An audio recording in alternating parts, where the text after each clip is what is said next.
तो कल बोले थे कि हम आएंगे बट अभी तक नहीं आए। फ़ोन पे बात हुआ तो कह रहे कि हम घर चले जाएंगे, तुम्हारा सामान खूब फाँक देंगे।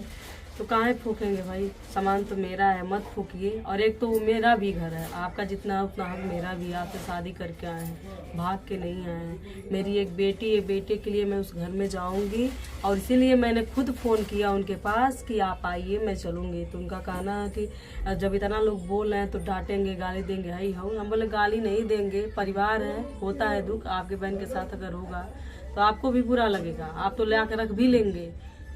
तो आपके दाई नहीं कोई बोलेगा, मेरे दाई तो सारे लोग बोल रहे हैं। एक औरत हो तो इतना तो समझ में आ गया, औरत को लोग हमेशा नीचे गिरा के ही रखते हैं और रख भी रहे हैं और लोग गिराने की कोशिश भी करते हैं। तो चलिए मैं ही झुक के रह जाती हूँ, क्योंकि मैं एक लड़की नहीं हूँ। इस समय मैं एक माँ हूँ। लड़की होती तो शायद कहीं भी कमा लेती, खा लेती, पी लेती, हम भी किसी के चक्कर में रह लेते।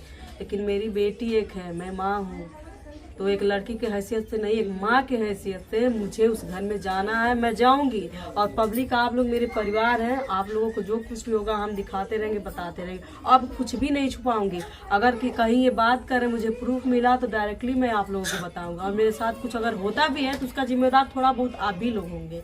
क्योंकि जो लोग कमेंट कर रहे हैं कि दीदी आपकी गलती है, माफ़ी मांग लीजिए, ये कर लीजिए, मेरी सिचुएशन आप नहीं जान रहे हैं, मैं जान रही हूँ कि मेरे साथ क्या हुआ क्या नहीं। ठीक है, तो अगर मैं कुछ भी गलत उल्टा सीधा कदम उठाती हूँ उसका जिम्मेदार आप लोग भी होंगे, इतना मान के चले। क्योंकि आप ही लोगों के कहने से मैं जा रही हूँ और जाऊंगी। अभी जस्ट मैं तुरंत फोन की हूँ तो कह रहा है कि हाँ अभी आएंगे। तो देखिए वो आते हैं तो क्या बातें करते क्या नहीं। आप लोगों को मेरे घर वालों की अकड़ दिख रही है, उनकी सताए मेरे साथ की है वो अगर आप लोगों को नहीं दिख रही है तो मैं दिखाने की कोशिश भी करूंगी। मैं जानती हूँ क्योंकि एक बार की बात नहीं है ना, कई बार ऐसा कर चुके हैं। इंसान की फितरत जब एक बार बदल जाती है तो कभी वो सुधरने की नाम नहीं लेती है। कहा जाता है बिल्ली जब एक बार घर में जाके दूध जुठार दे तो डेली वो परख जाती है। आप कितना हो उसको लाठी मारिए, डंडा मारिए, वो परख गई तो आना बंद नहीं करेगी।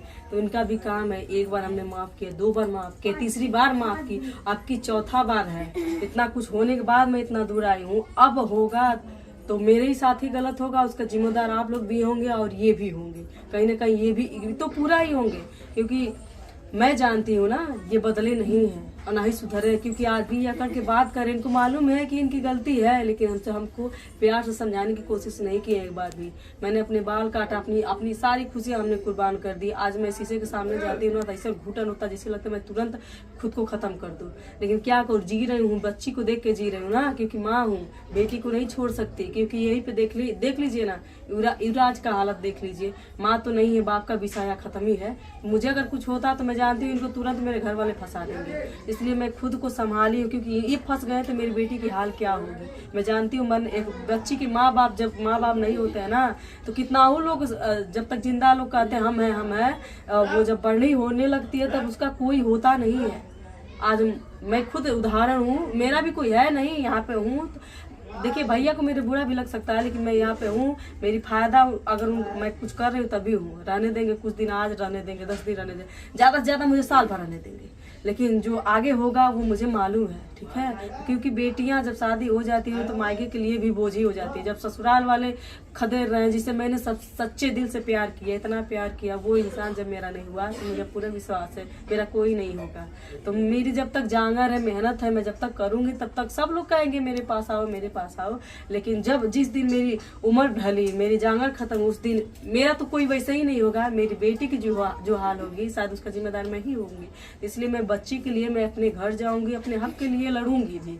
और आगे अगर मैं मजबूर हो गई, मेरे दिमाग में पता नहीं अचानक जब मैं गुस्सा होती हूँ ना तो मेरे दिमाग में उल्टा पुल्टा ही चलता है। अगर मैं कुछ कर लेती हूँ तो इसका जिम्मेदार आप लोग भी होंगे। मैंने हमेशा बोला, हाथ जोड़ के बोला है, मुझे उल्टा सीधा ना बोलिए, क्योंकि मेरी बीपी इतनी लो हो जाती है ना और मेरे दिमाग में इतना उल्टा सीधा चलता है, मैं बाद में खुद सोचने लगती हूँ कि मुझे क्या हो रहा है, मुझे नहीं समझ में आता है। बिगड़ जाता है काम, तब मुझे अफसोस होता है। अब देखिए ना, काम बिगाड़ ली, खुद का खूबसूरती भी गायब कर ली। कल एक बात और भी बोले कि मर्दाना जैसा लगत है बाड़ी घूमने बवा रखा, इस तरह बोले। बस उस बात को हमने ना ही रिकॉर्ड किया ना ही वीडियो में डाला, शायद वो काट दिए उस बात को। तो आज मैं मर्दाना की जैसे लग रही हूँ, उनके सामने खड़े होने लायक नहीं हूँ। लेकिन मेरी बेटी है ना, इसके लिए मैं खड़ी हूँ, खड़ी रहूंगी और इसके लिए ही जीऊंगी। ठीक है, और जो कुछ होगा आप सभी को मैं जरूर दिखाऊंगी। और आप लोग मेरा अगर साथ हैं तो कमेंट अच्छा करिए, उल्टा सीधा कमेंट ना करिए। अगर आपके बहन बेटियों के साथ होगा ना, उस दिन समझ में आएगा कि हाय क्या हुआ। बहन बेटी को छोड़िए, काश आप लोग के साथ हो। जो कमेंट कर रहे ना, काश आप लोगों के साथ हो मेरे जैसे, तब शायद समझ में आए। दर्द जब इंसान को होता है ना सेम अगले के जैसे, तभी वो दर्द दूसरे का समझता है। ठीक है, मैं ज़्यादा कुछ नहीं कहूँगी, बट मैं जाऊँगी और इनको आज बुला रही हूँ और बोले हैं आने के लिए। देखती हूँ कब तक आते हैं। आएंगे तो हम आप लोग को वीडियो में ज़रूर बताएंगे और दिखाएंगे। अब हर एक बात हम दिखाएंगे। उल्टा सीधा कमेंट बस आप लोग ना किया कीजिए, क्योंकि मैं टूट जाती हूँ ना, इसलिए टूट जाती हूँ, बोल नहीं सकती।